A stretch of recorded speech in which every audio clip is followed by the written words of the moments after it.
Mystery is my hobby.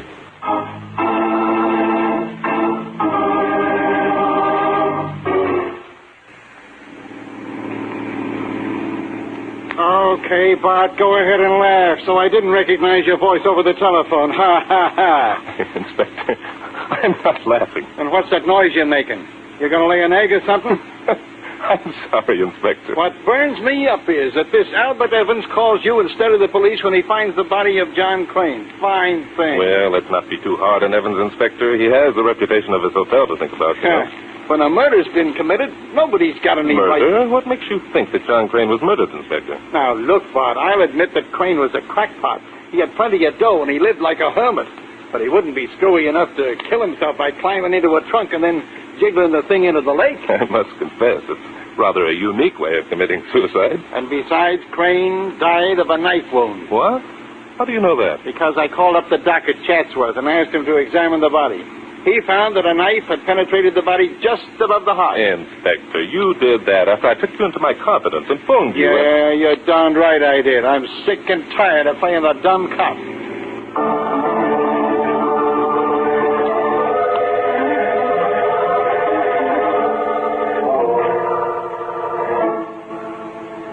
Okay, Evans, so you won't talk because if your name is connected with John Crane's murder, your hotel gets a bad reputation. So we close up the hotel till we catch the murderer. How's that? Oh, dear me, Inspector Danton. You wouldn't do that. I wouldn't, eh? I'll even print your picture in the paper and tell the world that the trunk Crane's body was found in came from this hotel. Oh, dear me. That would be dreadful. It would ruin me completely. And stop being a cluck and talk. Very well. What do you want to know? Who found the trunk with a body in it? Hugh Crain did. He's John's brother. Brother, eh? Where's he now? Oh, I don't know. He's around somewhere, I suppose, making himself obnoxious. What a man. He can't be any worse than some of the other characters I've met up here. Okay, so Hugh Cross, John's brother, found the body. Then what? Well, then nothing.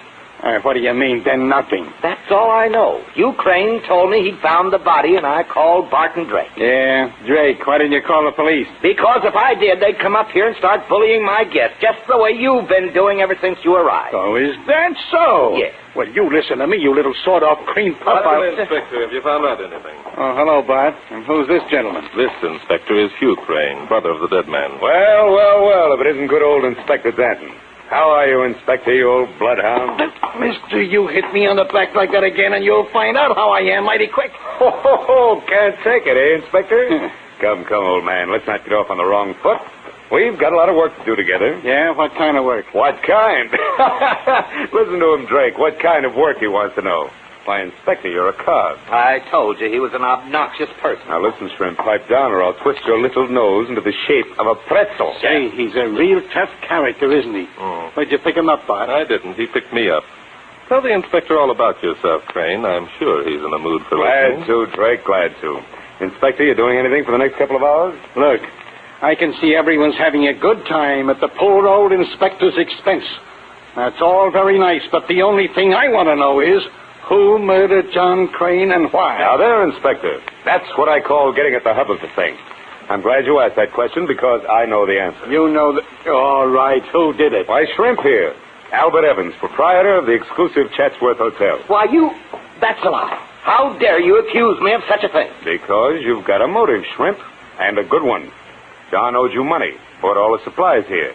You went down to his cabin to collect, got into a fight, knifed him. Of all the outlandish folks, I never in my life tried to collect money from John Crain. I didn't even tell anyone he owed me anything. There, you see, he admits that John owed him money. Don't try to get out of it, Evans. I'm too sharp for you. You're nothing but a loud-talking, obnoxious windbag. Now, Evans, just because you're going to the electric chair doesn't mean you should get sore. Oh, no. Sometimes I think I should have been a detective. It's such nice, easy work. Now, think of that. Crain, perhaps now that you've had your say, you'd better let Inspector Danton take over. Sure thing. Help yourself, Inspector. Glad that I could solve the case for you. Well, now, Mr. Crain, that's mighty decent of you. As soon as we get the little fella here locked up, You can't lock me up. You can't. I didn't do it. Just because this big lummox said I did doesn't prove... Take it easy, Bob. No one's going to lock you up yet. But you just The said... Inspector was being sarcastic, Evans. It's a habit he has. You see, he was a little bit out of sorts because you didn't call him instead of me. You bet your life I am. It's things like that that makes a cop wonder why he's in the business. Well, that's all right. But if you think that I murdered... The inspector doesn't think that you murdered John Crain, Evans. As a matter of fact, we're both convinced that you couldn't have. Oh, now look here, Drake. I've already explained why I'm sure that Evans killed my brother. Being next of kin, I demand you arrest Evans. And being the cop on this deal, I demand that you stop talking, Crain. Bart, explain to this loudmouth why Evans couldn't have done it. Glad to, Inspector. John Crain weighed a good 200 pounds. The trunk he was found in weighed at least 25. Our friend Evans weighs about 110. It would have been impossible for him to lift your brother's body into the trunk and then carry the trunk down to the lake. You see what I mean, blabbermouth? Bart and I had that one figured out an hour ago, didn't we, Bart? You bet we did, Inspector. Come on, let's take a look at that corpse.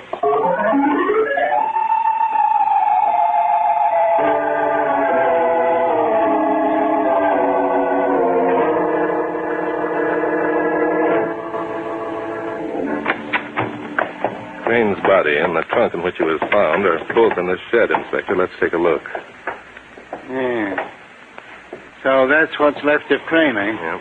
Say, he was a big guy, wasn't he? Yes, but of course you knew that, Inspector, when we figured out that Evans was too small to carry him, remember? What? Oh, yeah, sure.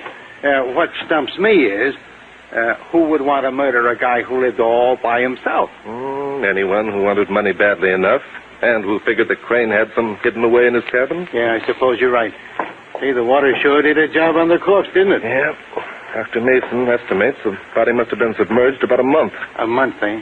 It was a month ago that Crain disappeared, wasn't it? Yeah, no one thought much about it at the time. Crain always lived by himself in the cabin down by the lake. He came up to the hotel once every 2 weeks to get supplies. Evans got curious when he didn't show up and went down to investigate. Yeah. Say, here's something. Huh? If the body is decomposed by water to such an extent that it is not recognizable, how is everyone so sure that it is Crain? His brother, Hugh, the loud-talking gentleman, identified him by a ring he wore and a birthmark on his back. And his wife also identified him. Wife? Yes, they were divorced, but when she heard that Crain had disappeared, she came up to help in the hunt. Decided she loved him after he was dead, eh? No. Crain had a reputation for being a miser, and Mrs. Crain probably reasoned he might have some money lying around. I get it. Say, is that why Brother Hugh is here, too? That isn't likely. Hugh has more money than he can spend. I'm convinced his only purpose in coming up here is to help locate John's murderer. And I wish he'd do his locating away from me. By the way, where did Hugh find the trunk? In a cove not far from here. He was walking along the shore and saw it floating on the surface when... By Jove, Inspector. What's the matter? I just thought of something. Huh? Yes, I am right. I'm sure I am. Inspector, let's get down to the cabin where John Crain lived at once.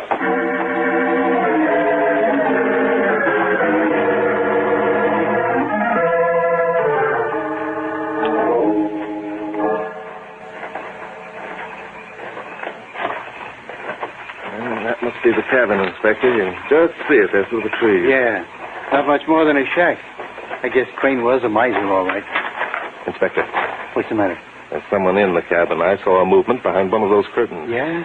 Yeah, and I can hear voices, too. Let's get up closer so we can hear what they're saying. All right, crouch down, Inspector, and listen. You're a fool to come to me. I told you once it was all over between us, and I haven't changed my mind. You can't mean that, Daphne. You said that only because of John that That you... was when John was alive. He's dead now, and I'm free. When you didn't mean it when you said you loved me? Mean it? Oh, Nate, you're so naive, really. Of course I didn't mean it. Oh, you were fun, you amused me no end, but what's the loving... Stop it! How can you be so cruel? Daphne, in heaven's name, be human. You've got to marry me. I can't live without you. Can't live without me. Darling, you're so old-fashioned, really. Stop it, I can't. You might as well know it now, Nate. I'm going to marry Hugh. You're going to marry Hugh? Yes, he asked me this morning. I accepted it. But you don't love Hugh. Did I say anything about love? Hugh is one of the richest men in the state. You're desperate. You're inhuman. You don't deserve anyone's love, and I'm going Nate, to... stop. Let go, Nate. I'll show you. No one's going to have you but me. Nate, please. Come on, Inspector. Grab him. Yeah, all right, Bub. Take it easy. Take your hands off me. Let me alone. Now, it isn't polite to choke ladies. She's no lady. Hey, I quite agree with you there, Bob. Thank heaven someone arrived in time. I presume that you're Mrs. John Crain. Yes, I am. I was looking over some of my dead husband's personal things, and this terrible person came in and attacked me. That's a lie. She asked me to meet her here. Yeah, we know all about that. We were standing outside listening. You were eavesdropping? You heard our conversation? Yeah, every word, lady. So you might as well stop trying to act like a lady, ma'am, and be yourself. Why, you dirty... Who are you, anyway? The police, Mrs. Crain. The gentleman holding your erstwhile love is Inspector Noah Danton. I'm Barton Drake. The police? Then... Yeah, then. That's the best answer you can think up, ma'am? Okay, Flatfoot, what do you want of me? Plenty. What's all this business about you and your dear, dead, departed husband? You and he were divorced. Were we? That's where you're wrong. John wanted me to give him a divorce, but I refused. So he came up here and lived like a hermit. The fool. Well, so now we got all kinds of motives. What do you mean, all kinds of motives? If you think I had Tut. Wait till you're accused before you start thinking up alibis, ma'am. I'm only saying that a babe who wanted a divorce from her husband so she could marry the guy's rich brother has a motive for murder, that's all. That's ridiculous. I've told you that it was I who wouldn't give John a divorce. You're lying, Daphne. You've been begging John for a divorce for years so that you could marry me. You see what I mean, Bart? Motives. They're flying at us so thick and fast we gotta hire us a shorthand artist to take them down. Yes, I see what you mean, Inspector. You're thinking that perhaps Nate decided there were other means of getting rid of a husband so Mrs. Crain could marry him. Sure, that's it. Not true. It's not true, I tell you. I hated Crain, but not enough to murder him. So that's it. That's what you meant, Nate Hobart, when you said it wouldn't matter how we got rid of John, so long as he was no longer around. Oh, how foolish I was not to have guessed at the fiendish thoughts in your mind. Daphne, what are you saying? You're making that up. You're trying to pin John's murder onto me because of what I might tell you. What a fool I've been. If I'd only known there was murder in your heart. It's out of your mind. No one would believe such an absurd story. There isn't a shred of evidence. Hold it. You two are breaking my heart. Any minute now I'm going to bust out weeping. Hobart, you're under arrest. You can't arrest me. I didn't do it. I won't let you arrest. Stop him. He's getting away. Why didn't you stop him? You deliberately let him escape. Yeah, that's right. We let him escape. Why? She wants to know why, Bart. Shall I tell her? No, not yet, Inspector. The pieces of the puzzle are beginning to fall neatly into place. We still have one more person to question before we can begin to speculate on the identity of John Crain's murderer.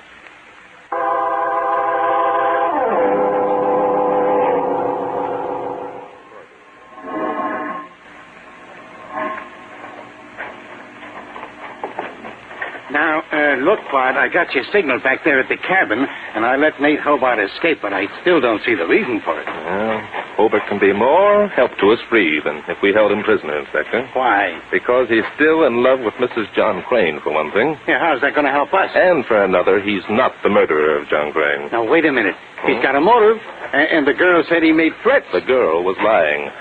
Here's the hotel, Inspector. Let's go in.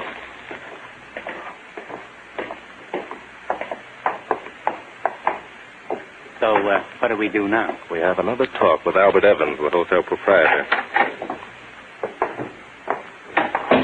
In case I didn't mention it before, Mr. Evans not only knows who murdered John Crain, but he holds the key to the entire mystery. What mystery? All we got to do is catch Crain's murderer. That takes care of all the mystery. Does it? I think we're going to find that apprehending the murderer is only a prelude to the real mystery, Inspector. Well, Evans isn't behind his desk. I wonder where he is. Probably taking his midday nap. I'll ring the bell. No soap. Well, he can't be far away. Listen. Help! Help! Keep away from me! No! Stop! No!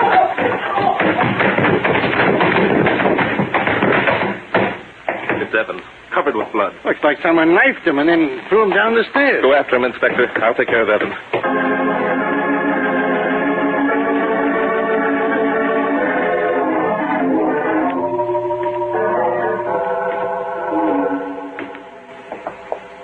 Well, Inspector. Whoever it was got away. How about Evans? Dead. A knife through the heart. Then that means... Yes, that means whoever murdered John Crain also murdered Evans. Because the murderer knew that Evans was aware of his identity. Well. If it isn't old Inspector Gumshoe. Say, what's happened? What's it look like, loudmouth? That's Evans. There's blood. He's been stabbed. That's right, Mr. Crain. Stabbed through the heart. In exactly the same manner that your brother was stabbed. By George, this is a job for the police. He's catching on, Bart. Now life is worthwhile. But look here, why would anyone want to murder the shrimp? Because the shrimp, as you call him, Mr. Crain, knew who murdered your brother. You don't say. Yes. Mr. Crain, I'd like you to join the inspector and me at your brother's cabin in an hour. At the cabin? Yes. Yes, of course. Glad to do anything you ask, but couldn't you make Conduct my investigation here. No, Mr. Crain, I couldn't. The answer to the mystery lies in the cabin. Your sister-in-law will be there, and unless I'm greatly mistaken, your rival, Nate Hobart. I think you'll find a most interesting gathering.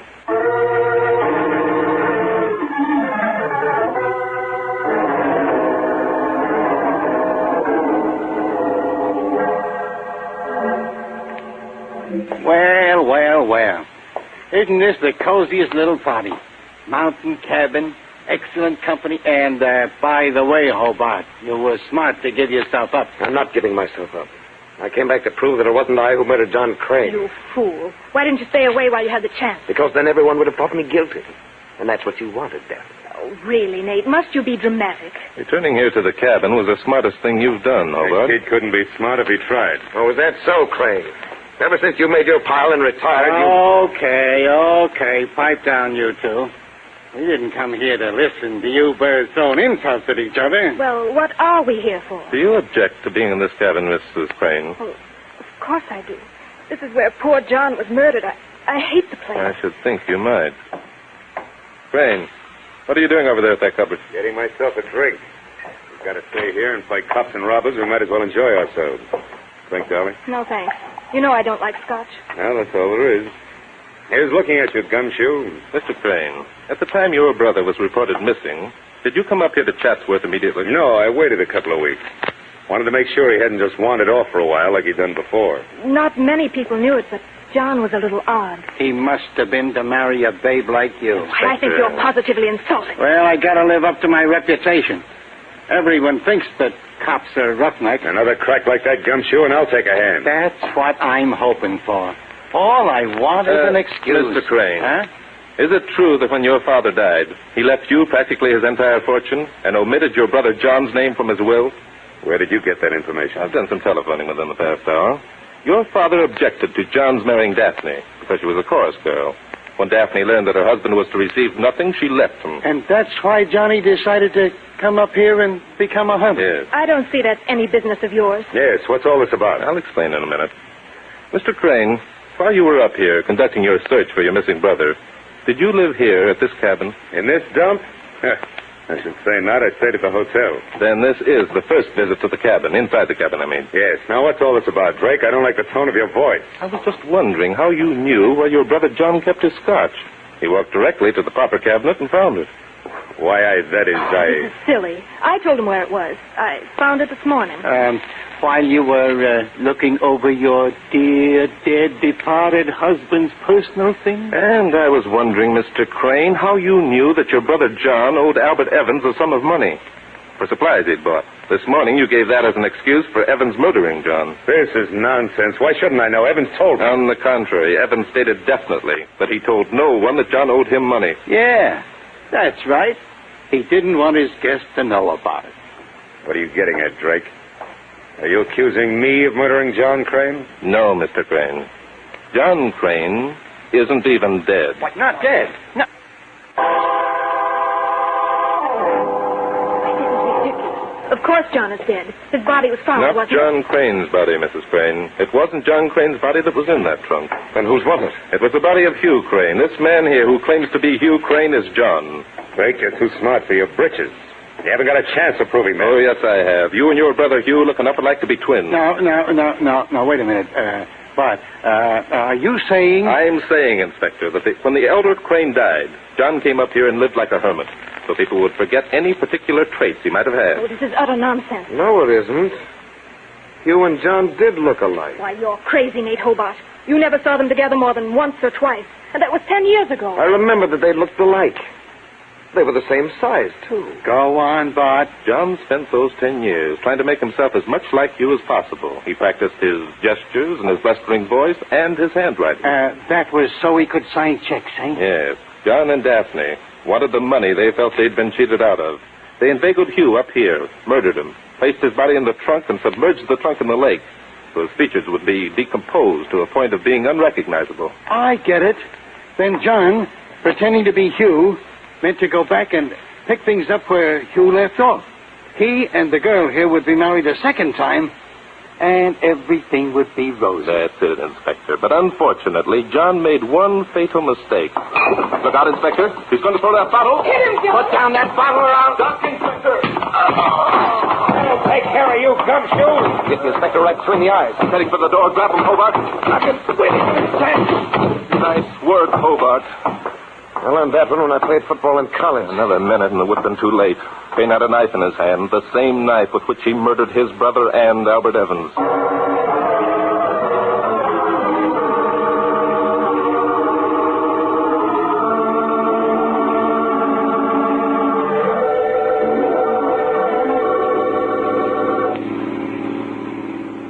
Well, how's the head, Inspector? Okay.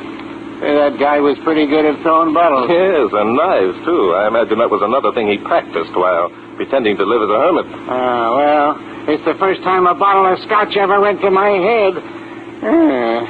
Say, I still don't see why Crain knocked off Evans. Because Evans was the only man who saw John Crain while he was a hermit. Evans suspected that you was John. Then why didn't he call the cops? But he did. Huh? Oh, I beg your pardon, Inspector. Evans called me. Yeah, I remember. Now, if he... And, of course, when John realized what Evans had done, he murdered him. Okay. Now, what was the one fatal mistake that Crain made? Both John and Daphne wanted to be sure that when the body was finally discovered, it would be decomposed to a point where no one would recognize it. So, John decided to discover the body himself. So he discovered the body himself? Yes. But when he told how it happened, he said the trunk was floating. Something wrong with that? Plenty, Inspector. If enough water had entered that trunk to decompose the body, it couldn't have been floating. It would have sunk. Well, now, think of that. Now, wait. I know how you figured it out. You got a hobby. Yes, Inspector. Mystery is my hobby.